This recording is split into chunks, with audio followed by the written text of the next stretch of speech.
You're listening to the Self-Made is a Myth, Make a Difference Together show with your host, Coach Tim Campsall, where we talk with successful business owners to hear the stories of their journeys in building their successful businesses. And more importantly, we recognize the folks who help them excel because we know that achieving business success is not something we can do on our own.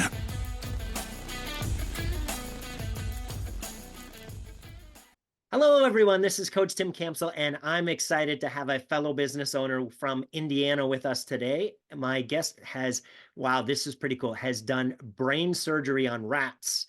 We're gonna have her tell us a little bit about that. We can't let that just slip by. In her downtime, she likes to do ceramics, and she is most proud of her kids and husband, who are all very unique in their own ways, but also very hard workers. So we'll have her tell us about our family here shortly. It's my pleasure to welcome Jennifer to the show today. Hello, Jennifer.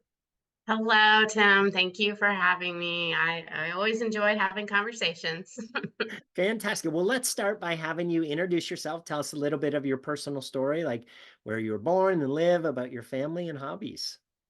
Yeah, so born in Indiana. I've always been in Indiana from a small town. So although I like to say that I can, play with the big cities as well as the small cities as well. I've been in marketing for almost 18 years. So pretty much, different forms of it. I've been around marketing for a very long time. It's something I'm really passionate about and something I love a lot. And I'm glad that I finally have entered this space in the last 7 years where I get to do it my way and own my own business. Yeah, that is fantastic. So what about personally? What family, hobbies, what do you enjoy doing? Yeah. So personally, I've got two children. They are older and out of the house now on their own, taking care of themselves. So super happy about that. It's just me and my husband at home. So it's a unique part of life where it's just him and I, and that's kind of fun because we get to do whatever we want to do. Yeah, that's great. Hobbies, I love arts and crafts on my own. I love ceramics and anything that has to do with that. Fun fact, I was actually going to be a ceramics teacher at one point, Oh, and wow. yeah, I kind of saw how it was like there were cutting jobs everywhere at the time, and art wasn't really, kind of appreciated. And I was like, oh, well, maybe I should go a different direction. And somehow I ended up in psychology. So tell us about rat brain surgery. Yeah, so that's the psychology aspect. Is I ended up going to school for psychology, left art school, and along the way figured out I was pretty good at understanding the neural networks of the brain and how all that works. And I was a lab assistant, and I had to do neurosurgery on rats to like practice, and so I've actually done that. It sounds quite unique that you went from art to science. That's not normally how people's brains are Mm-mm. hardwired. I know. I'm a little bit of a chameleon where I do have both the left brain and the right brain, and I can fluidly go between the two. So it makes me a little bit unique in that aspect. Yeah, that must come in very helpful in your business Oh, to yes. jump back and forth. Yeah. Yes. I can handle the toughest problems because I can go between really straightforward to, a little bit more artsy. That's awesome. Jennifer, is there a funny story that your family likes to tell about you that you'd be willing to share with us? It's a funny story to them, but I'm not sure it's a funny story to That is me. perfect. That's exactly what we want to hear. They always like to tell the story how I would always get out of doing dishes at the end of a family dinner. And I just like to look at it like I was very strategic and that I wasn't going to do that. And so I would find ways to get out of it, but they always tease me about that. Awesome. So what's an example? How'd you sneak out of doing dishes? Oh, maybe I didn't feel good, or I'd be off in another room, maybe talking to my parents or something, just some way to kind of avoid it, but I was good at I love it. it. That's awesome. So tell us, how did business come about, and at what point did you have the confidence that you could run your own business? So the business actually came about, I had a long-standing career where I was three steps below the CEO at a company of 5,000. And, I was very used to doing that high pressure situation. And I thought maybe I wanted to go into where I didn't have to be in charge. Turns out it was the worst 8 months of my life. Um, Turns out I need to be in charge. And so I was kind of thinking at that point, like, oh, do I need to go back into corporate, or maybe I should try my own thing? Mm. And so I started like kind of working on my own thing, and I kept turning down all these CMO jobs and all these high ranking jobs. And I had a friend that really convinced me that I could do it.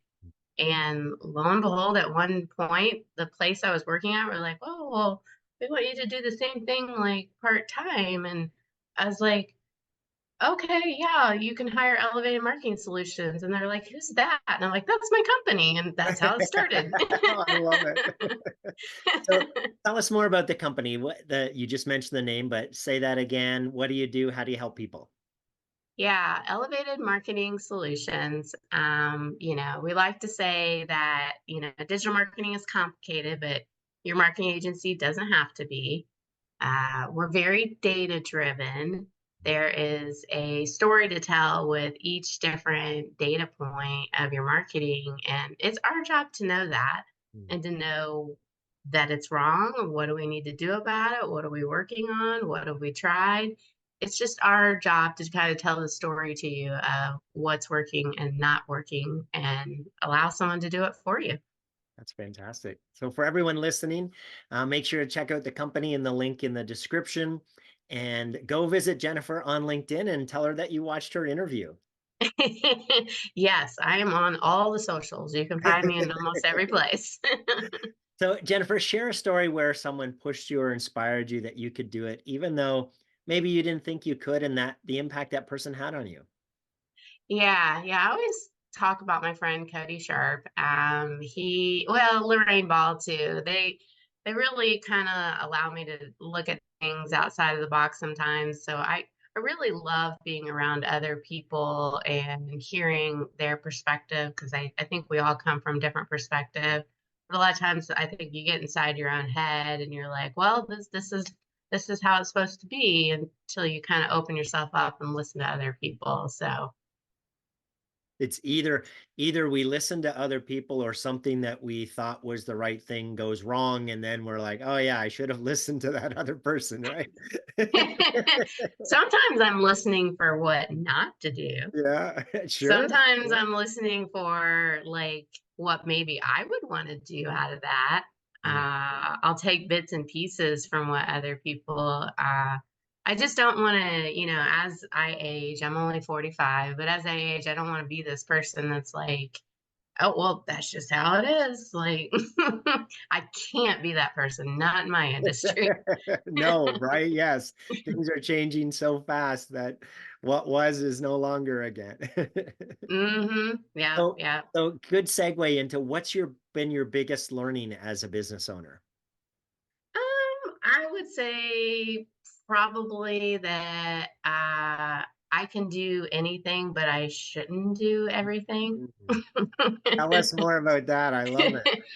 I love learning, and so I have this aspect of myself where I just like to learn, and I think that's okay, and I need to stay in that space, but I gotta, let go and let somebody else kind of take the wheel and not be in all of the nitty gritty, try to stay more higher level. So that's currently the bigger transition that I'm kind of in right now is, well, there's other people that can do that.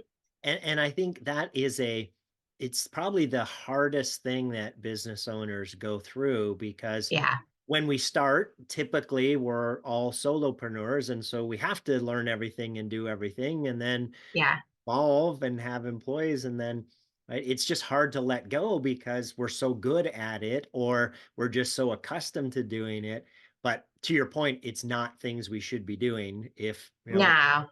if our value to the company is, a couple $100 an hour or more, and we're doing a $25 an hour task.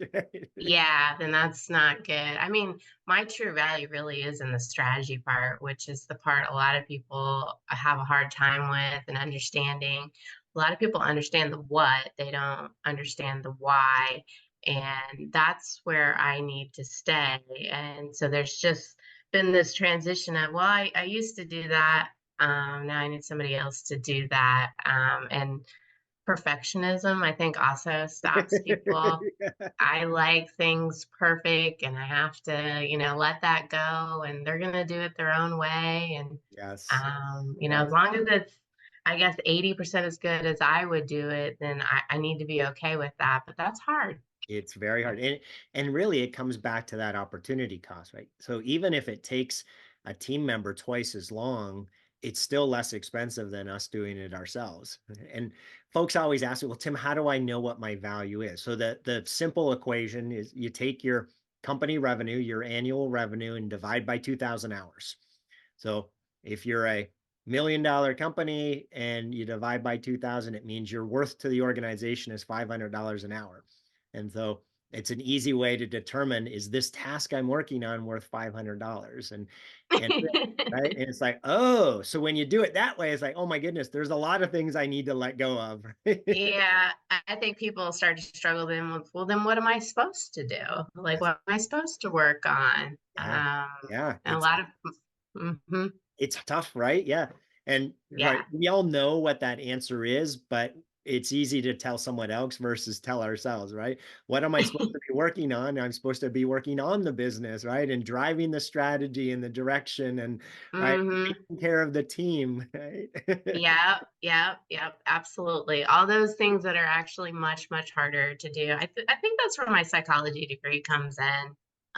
Understanding motives of people and all of that. Like that really helps. Definitely in marketing, but in general, I can use that anywhere.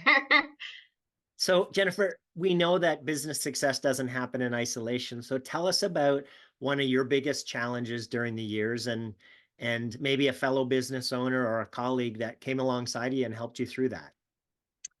Um, I think the biggest challenge for me is not going to go away, and that is a challenge in itself.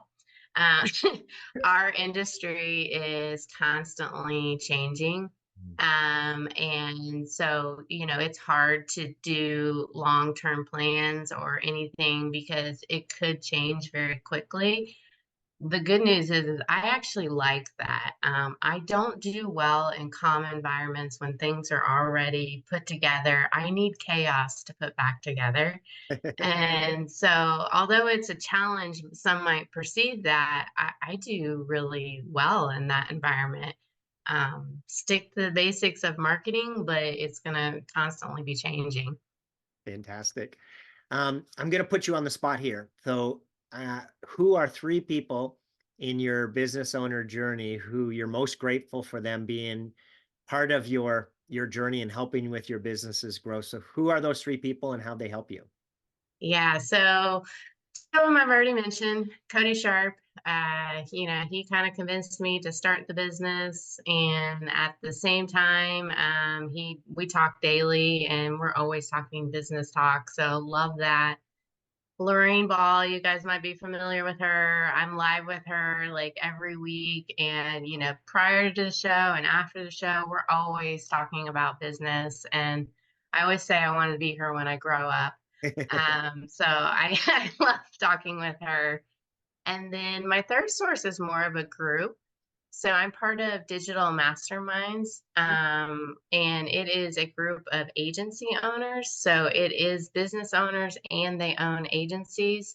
So I feel like they really get me. I've been part of that group for 8 years, and there's no walls, and we all just be who we are and listen to each other. And I think just having that group of people that can tell you what you need to hear and sometimes what you don't want to hear. That's fantastic. I love that. I've heard folks be hesitant to do something like that because they're worried. Well, they're my competitors. I can't be open and honest with potential competitors. So just give some insight into that. My competitor is me, who I was Yeah. yesterday. How can I make myself better? There is plenty of business to go around. I don't feel like other people that do the same thing as I do is a competitor. It's just a perspective. I've learned that there's 50 million ways to kind of run a business. And, I've seen some pretty poorly run, still going businesses that could use a lot of help. And then I see ones that I'm like, okay, I want to be that when I grow up. Yeah. Again, it's about perspective and being in front of as many people as I can. I love your perspective. So how I internalize what you said is, scarcity mentality versus abundance mentality, right? So Yeah. if Oh, my glass is always 100% full. It's half yeah, air, half water. There's plenty to go around. yeah, I Uh, love it. And when folks, for everybody listening, when you have that perspective that there's more than enough to go around, then you tend to be more open to, right, talking to other people and sharing ideas with others because it yeah. doesn't matter, right? They're not going to steal your business. You have confidence too in yourself. You're like, it doesn't matter whatever it is. I'm going to figure it out. I'll figure it out. So if you have that confidence, then you're not trying to guard everything. I will tell you, these three groups, I've been part of them for so long, and people kind of come in and out that like they do know me pretty well. I think at first, it's really kind of hard to break down the barrier with me at first. That's funny. I've interacted with you a few times and I would not have thought that. You seem very, outgoing and bubbly. So that's an interesting insight to share. There you go. Like, there's two sides to me. So I Jennifer, told you I was a chameleon. that's true. That's right. You did. As you think about the next 3 to 5 years, what's the biggest challenge that you see that you're going to face in hitting your goals? And who are the types of people that you're going to need to address that? I'm gonna need people who think more strategy.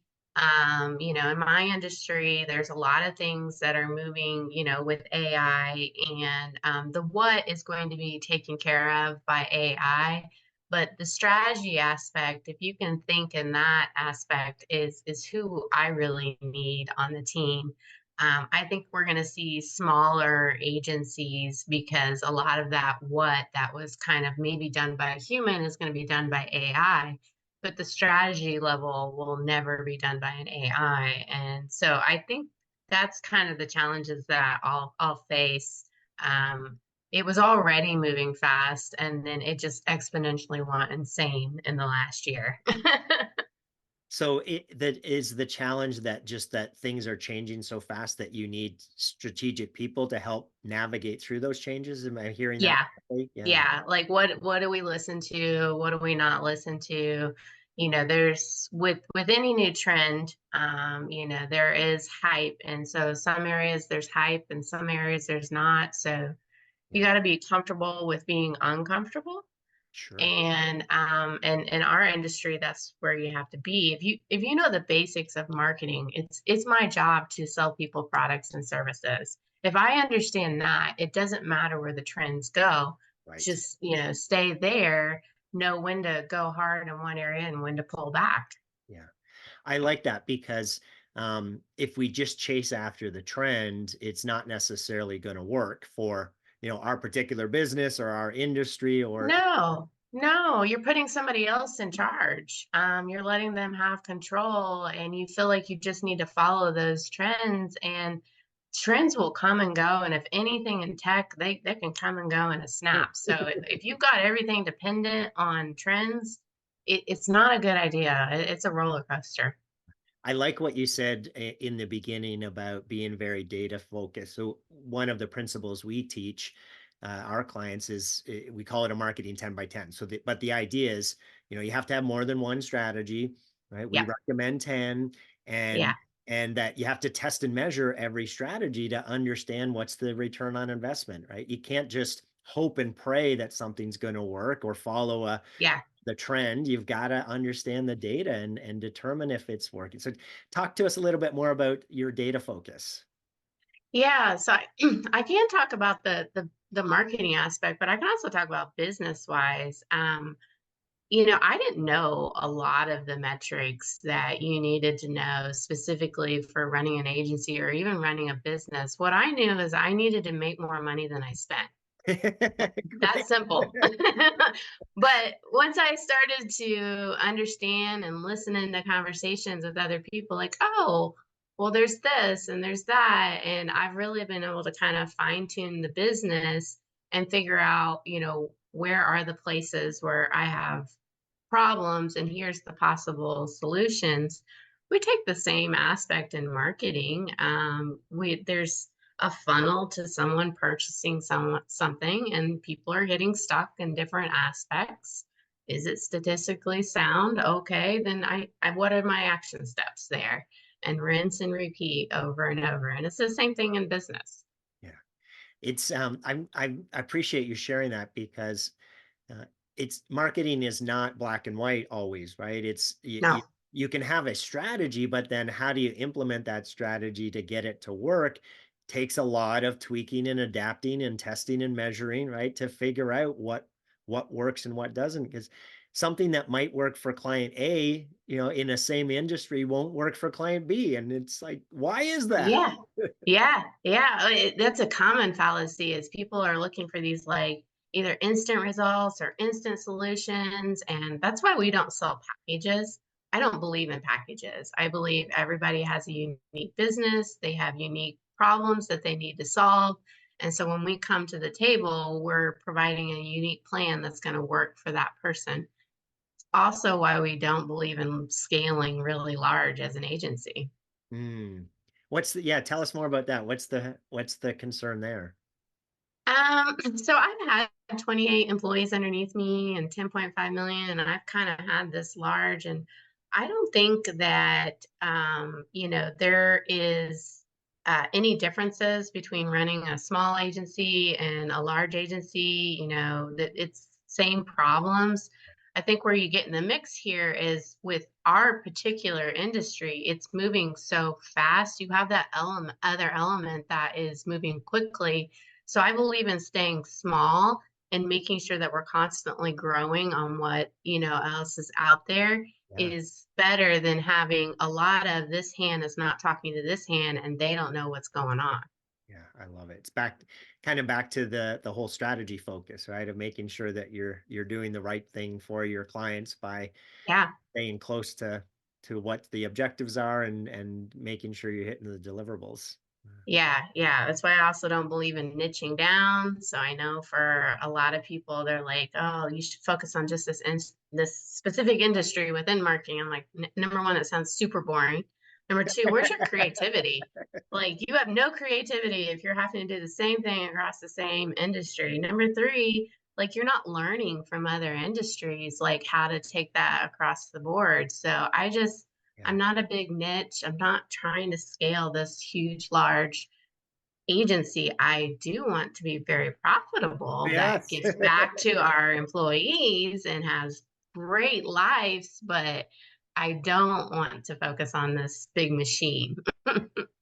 You just raised another good point of niching or targeting is it can be that premise can be misinterpreted of, oh, I have to only focus on one industry like you just shared, right? But there's Hmm. there's other ways to target or niche, right? It could be, Yeah. right, we're only focused on small business owners, or right, we're only Ads. focused, We do yeah. a lot of ads. That's what we're kind of known for. So if we're niched in any way, we can do ads for several different industries. Yeah, I love it. Hey, last question here, Jennifer. Jim Rohn, awesome business guru. He said, we become the average of the 5 people we spend the most time with. So as you think about that, what advice would you have for business owners who are trying to do it all on their own and not, getting input from others? You can have your core, and that's okay. You can have a couple core, but you've got to save that space for being out in front of other people so you can hear new ideas. You don't want to be in an echo chamber. I feel like the same thing can kind of happen with social media, that if you're constantly in the same core of people, then you start to believe that that's what's true. We put limits on ourselves of what's possible, and so do the people that hang around you. So, try to find those crazy people that are like, yeah, let's try that. Like, like those are the people you want to hang around with. You want to know what your limits are. Yes, exactly. You mentioned social media. It's um, the thing that I think most people get sucked into is believing everything they read, right? Of wow, look at Oh all yeah. these successful business owners, and then folks can start to feel, down on themselves of Oh wow, yeah. right? All those people got it all together. They don't, right? No, they do We're all not. struggling with things about juggling and time management, Oh yeah. I right? love the graphic of like the day in the life of an entrepreneur. It really is like that. We're like, yeah, I got this, I can do this. And then like an hour later, like I suck. I don't know how to do this. I don't know what I'm doing. Like it Yes. really does happen that way. Yeah. Yes. So back to the group you're part of, like having a community that you can talk those things out loud with, right? And be Yeah. real and transparent is incredibly helpful because let's face it, it's pretty lonely at the top, right? Oh yeah, very lonely. And we meet like every 2 weeks, so it's like consistent, somebody that you can kind of go to. I'm sure everybody listening, you've had a time where, right, you weren't sure if you were going to be able to make payroll that week, and right, the lonely at the top is you definitely can't share that with your employees, but No. you shouldn't carry that burden on your own either, right? You need to No, share yeah, yeah, share that, and they're gonna understand and be like, "I know, that sucks." Like, "You can do that. it." Jennifer, sounds like you've had some pretty incredible people in throughout your journey that have helped you with your business's growth. If they were all here on the show today, what would you want to say to them? Thank you. Real simple, thank you for believing in me. There'll be plenty of people that don't believe in you. Find those people that'll believe in you. I love it. Awesome. Jennifer, it's been a pleasure speaking with you today. Thank you so much for being on the show. Alright, take care. Thanks for listening to the Self-Made is a Myth show with your host, Coach Tim Campsall. Please help spread this movement by liking and subscribing to our show and following us on Facebook and LinkedIn or wherever you listen to your favorite podcast. To join our movement, go to bemadtogether.com. Okay, folks, that's a wrap. Please pay it forward and be sure to tune in next time to the Self-Made is a Myth podcast.